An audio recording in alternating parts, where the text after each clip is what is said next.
Hot Springs Village Inside Out is a closer look at the largest gated community in North America, spanning 26,000 acres in the Ouachita Mountains in south central Arkansas. Join me, Randy Cantrell, and some occasional guests as we explore Hot Springs Village Inside Out.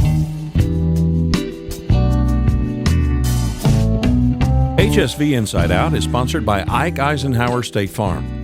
Ike and his award-winning team have been serving the insurance needs of folks all around Hot Springs Village since 1998. Call Ike Eisenhower State Farm today at 501-984-4100. That's 501-984-4100. Find them online at ikeeisenhower.net. Call them today for all your insurance needs because, like a good neighbor, Ike Eisenhower State Farm is there.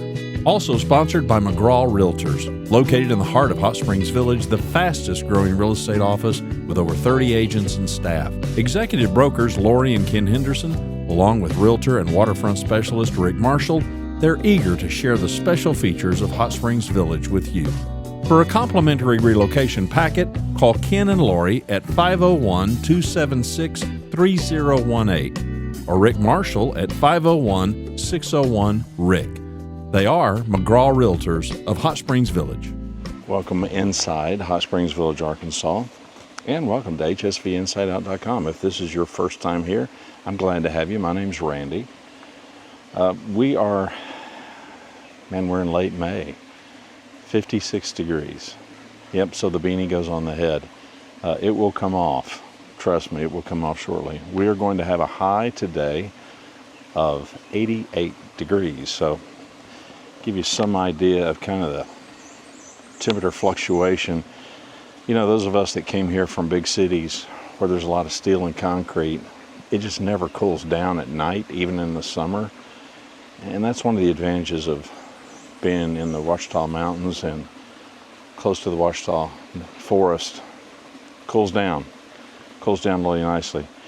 We had some rain a day or two ago. You can hear running water behind me that's flowing into the lake that you see behind me, which is Lake Coronado. I want to talk about why your retirement in Hot Springs Village might fail. And it's not clickbaity, it's true. But honestly, many of these things are things that would cause your retirement to fail no matter where you were. So let's have a conversation about it. There's a boatload of advantages to retiring to Hot Springs Village, none the least of which is the cost of living, the cost of housing. But at this age, there are a lot of things that can derail our retirement. If you are like me, you are at retirement age or past, but you haven't retired. That is, you're still working. Maybe you're like me and you have your own business and you work for yourself. Maybe you're a remote worker and you could work from anywhere, and you still plan to earn income aside from whatever a pension might be, or retirement investments, or Social Security. Then everybody's situation is just kind of different. So with that, let's take a look in the mirror. Let's examine our own situation. And some of these may be hard to deal with in the terms of we just don't want to think about it, but come on, we need to. The number one thing that comes to my mind as I talk to retirees and people who've been retired for a long time is just the unexpected financial change.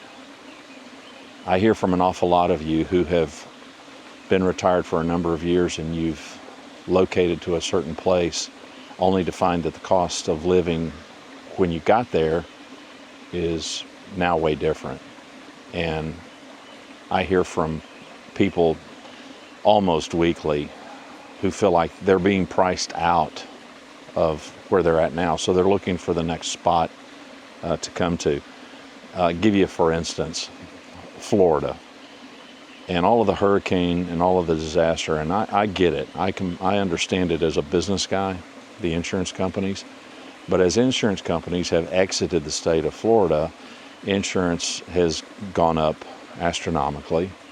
Many insurance companies have abandoned the state altogether because they just can't figure out a way to make a living selling insurance in the state, given all the disasters that have happened, flooding and hurricanes and all the hurricane-related damage. And as a result, that has caused some retired Floridians to try to figure out, now what? Now where are we going to go? The cost of living here is typically, I think for almost everybody who's watching me, is going to be lower than where you're at or where you've been accustomed. May not be the case, but I've not yet found an exception. But there can be some increases, and we need to talk about the POA. And this is no slam. This is just reality. Assessment fees are going to increase because, well, the cost of everything increases.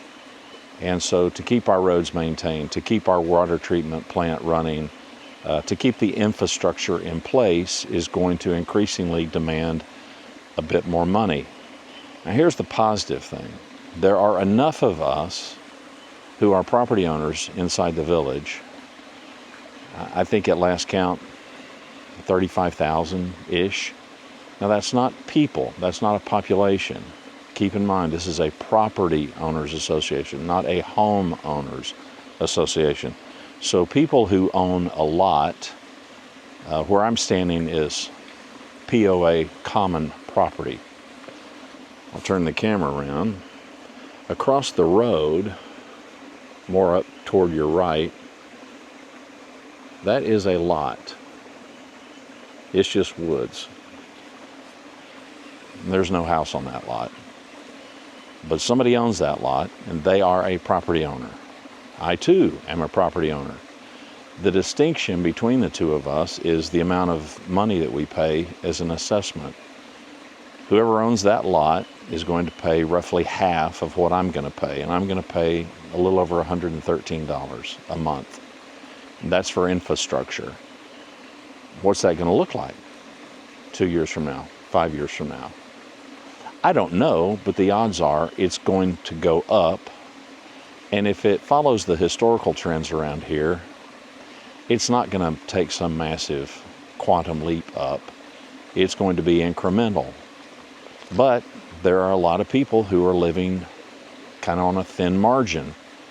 And if you're living on a thin margin, it's just something that you should consider, because the assessment fee, if it were to go from $113 a month, let's just pick a number and say $130. Would that be enough of an impactful difference for you? And before you laugh that off, just understand there are some people that might make a meaningful difference.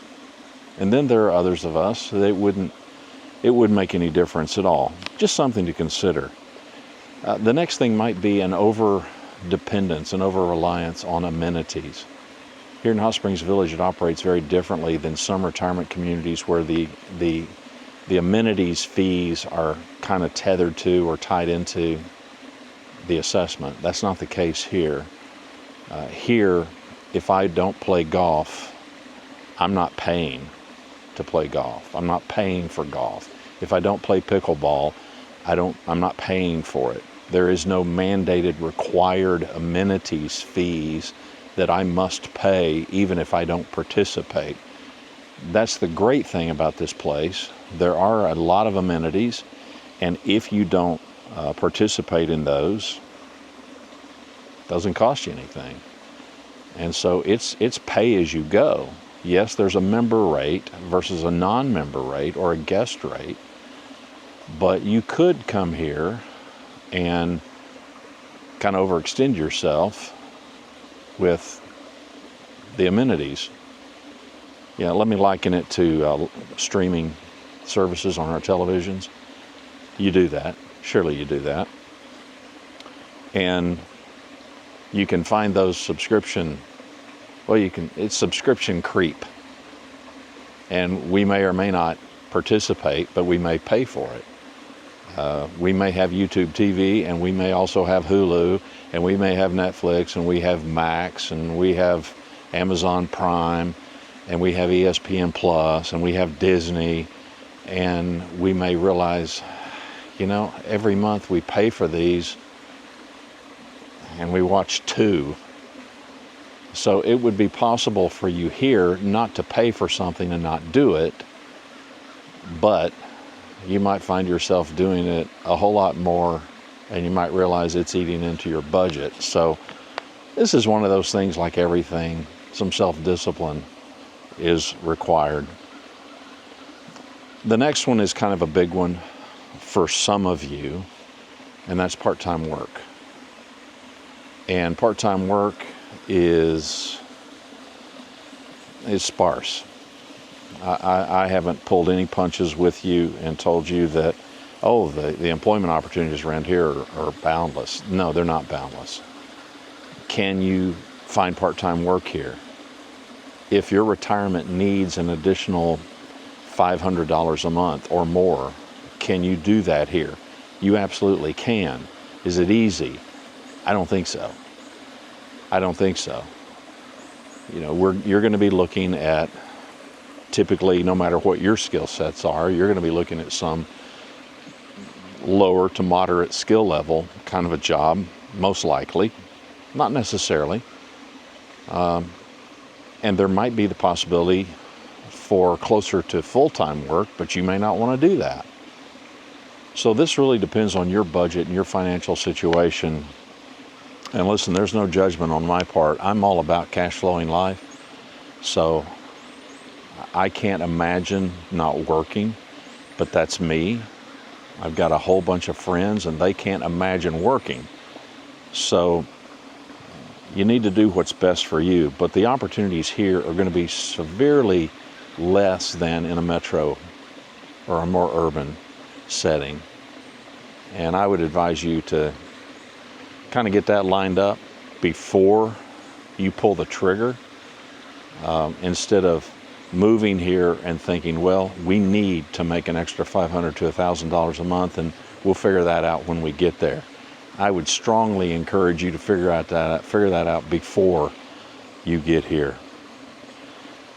As we get older, the next one, I think, kind of comes into play a little bit more, or at least that's the feedback I get from folks, and that's transportation and transportation costs. Admittedly, we get to these points in life where driving is a bit more challenging, and we may need some help. We may need some help getting to and fro, from running errands to doctor visits to anything else that we want to do.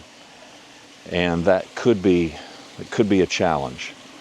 Yes, there are some services and some things that are available, but again, we are not in a real urban area, and so I'm going to tell you that those opportunities are going to be severely less than they would be in a bigger city. Those are really kind of the financial things that leap to my mind. But there are some lifestyle and social and mental health kinds of things that I think I'd be remiss if we didn't at least consider those things and talk about those things. As we get older, there's an awful lot of people who struggle with just feeling lonely and being isolated.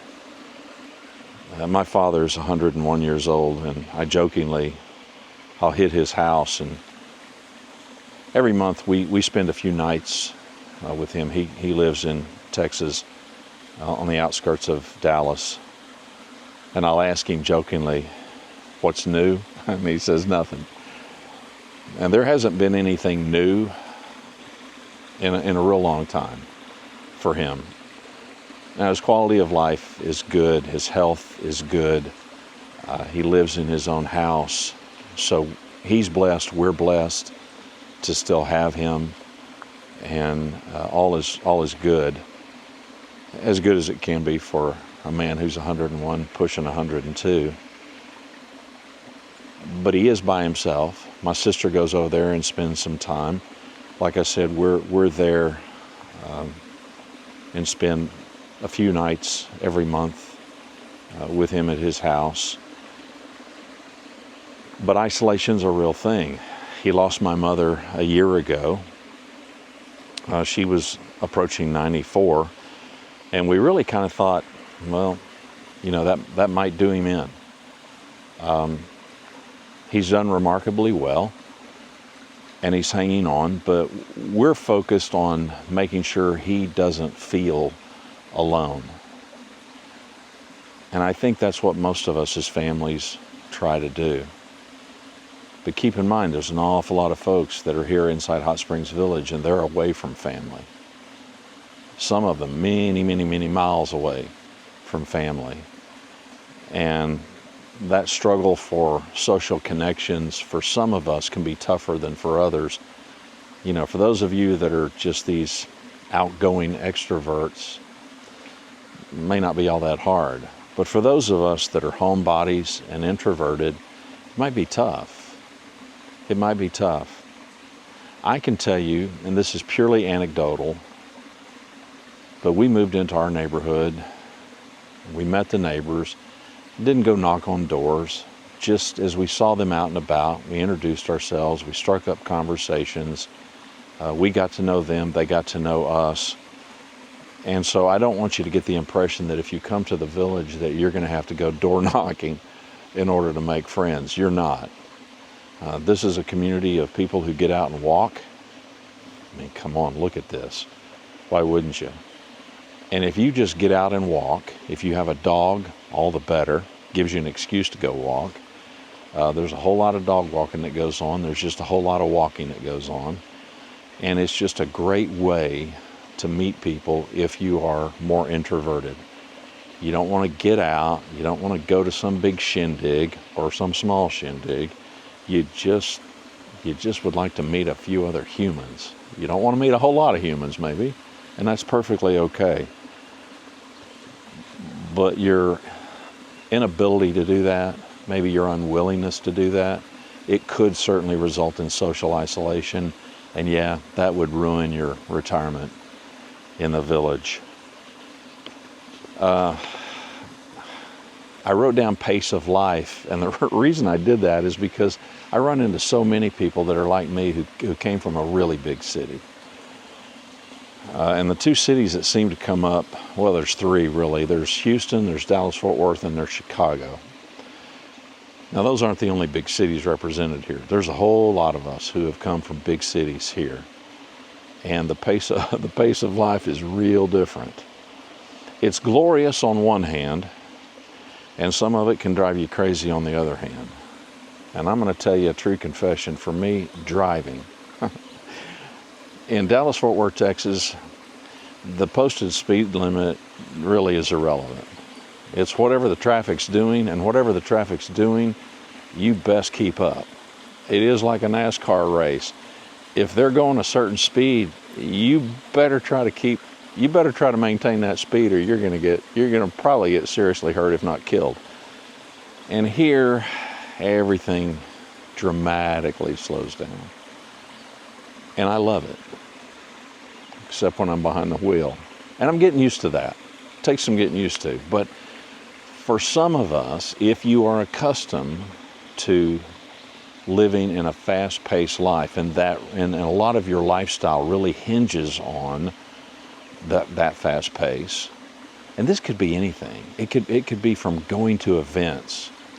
It could be going out to eat. It could be having all the dining choices, and you know that you don't have to pre-think it because you're in a big city, and if you're willing to drive 30 minutes, you've got just a plethora of dining options, and you don't have that here. And that pace could drive you crazy.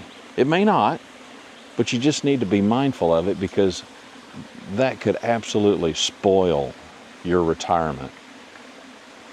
My experience is, not just for myself, but with other people, pardon me, my nose is running this morning. I don't have allergies, but it started out kind of chilly. You just get used to it. You just get used to it, and eventually I think most of us, we just embrace the slowness and the pace. It's what we love, except certain specific areas where maybe we don't love it. Maybe you don't love the fact that if you're going to go out to eat and there's some specific kind of hoity-toity fancy thing that you want, then you know you're going to have to kind of pre-plan it, because you might have to drive 45 minutes to an hour. So this is where you just, again, you got to look in the mirror and make sure that this quieter, more relaxed, slower pace of life is one that is going to suit you in more areas than not. Which leads me to the next one. That's just the limited entertainment, the limited, we'll just call it that. Entertainment, limited entertainment. Now, coming from Dallas-Fort Worth, the concerts, the concert calendar for a place like Dallas-Fort Worth it's just never ending. It's just limitless. I still stream Dallas radio a few times, every morning for sure. And the concerts that get rattled off, and the people that are coming, and the activities that are happening in a city with about 8 million people, well, you can imagine. It's insane. It's like, well, what do you want to do? It's going to happen. It's going to be happening, and you can go. And that's not the case here. So our entertainment options, they're absolutely limited. But for us, that is not a big deal, because even though I may hear about all these things, I don't participate in these. We would go to concerts once in a while. My concert bucket list pretty much got ticked off a long time ago. Other than Van Morrison, I have pretty much seen everybody live that I wanted to see. We don't do a ton of dining out. So-called cultural events. I have zero desire to go to a cultural event. I'm not judging those of you who do. I'm just being honest with you. I so don't care. People, oh, well, is there a museum? I couldn't tell you the last museum I went to. Do I enjoy them? Well, sure. I mean, if I'm someplace and there's some world-class museum, yeah, but I'm just not a museum freak. I'm not an art gallery freak. If you are, you need to consider that. Just take it into account. We have limited opportunities for that here. You probably are going to have to drive.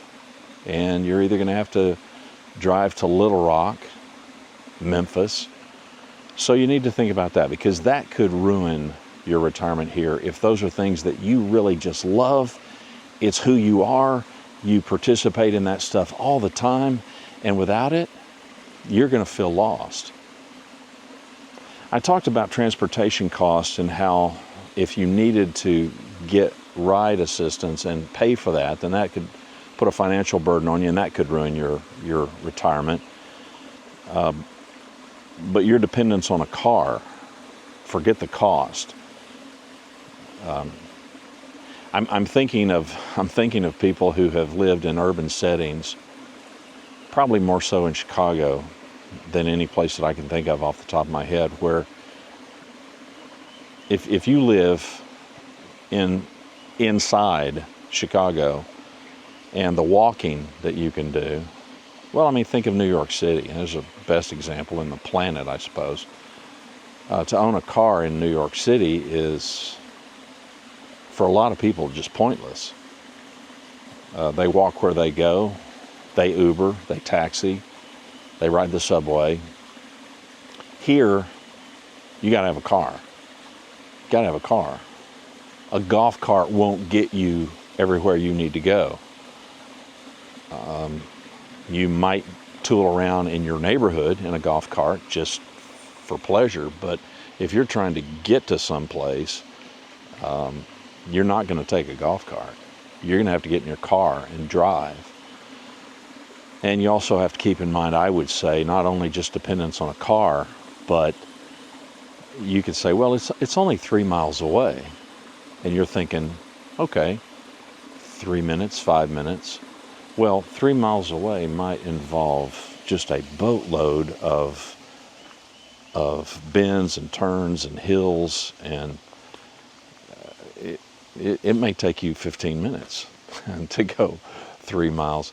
So keep in mind that you're going to be dependent on a car to get around. Let's bring up one that it does come up, and it's going to always come up, and it doesn't matter where you live. There's going to be disagreement with where you're at right now. Sometimes there's disagreements with the city. So I lived for over 35 years in a suburb in Dallas-Fort Worth, and the city council many times was largely dysfunctional, and some citizens, they'd have trouble. They'd have some disagreement with the city. Sometimes they'd go to the city council and they'd make some appeal. Sometimes they might win, sometimes they might not. There's just disagreements with authority anywhere you live. Now, I can speak with some authority because I serve city government leaders. I do executive coaching and serve city managers and their staff. These are not elected officials. These are hired operators. These are professional managers who are hired by city councils to run things. And this is in Texas. And by and large, most city councils, including mayors, they are not involved in running things. They're involved in aiming the direction of the city. And it is the city manager's job and staff's job to serve the city and to serve the council and to pursue those things that the council has dictated and approved.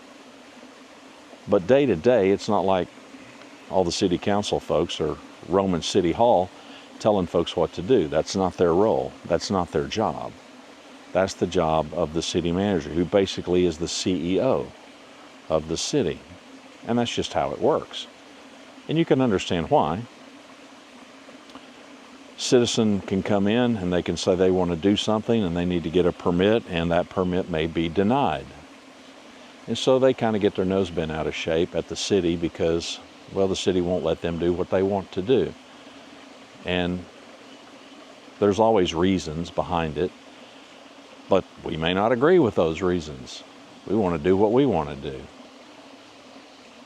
There is just this sense of greater good.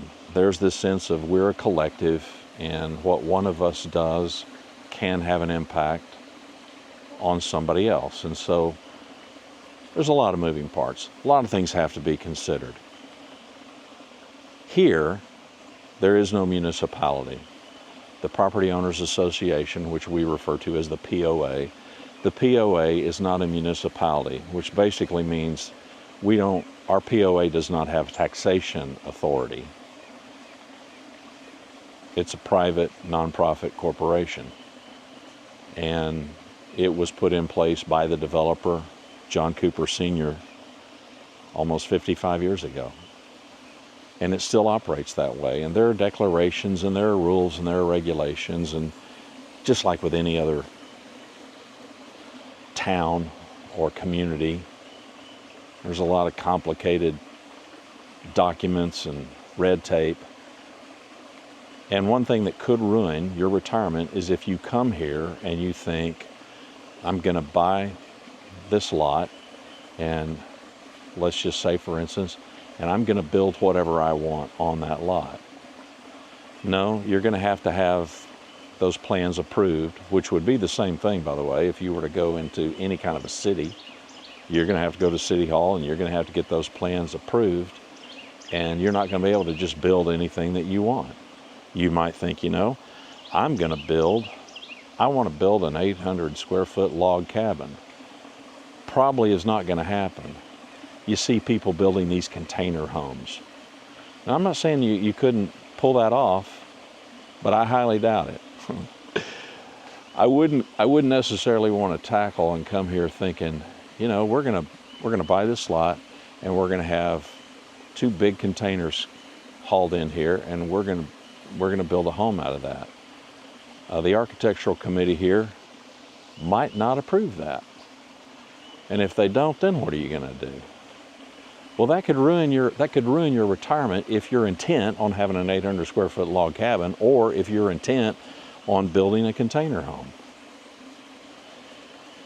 That's going to be true anywhere you go. That is not unique to Hot Springs Village. So just don't think, well, because we happen to be here in kind of a forest, then we can just do anything we want. No, not true. I saved this one for last because it doesn't get talked about enough, and I think it should. And that's just our identities being tied to what we did for a living for so many years.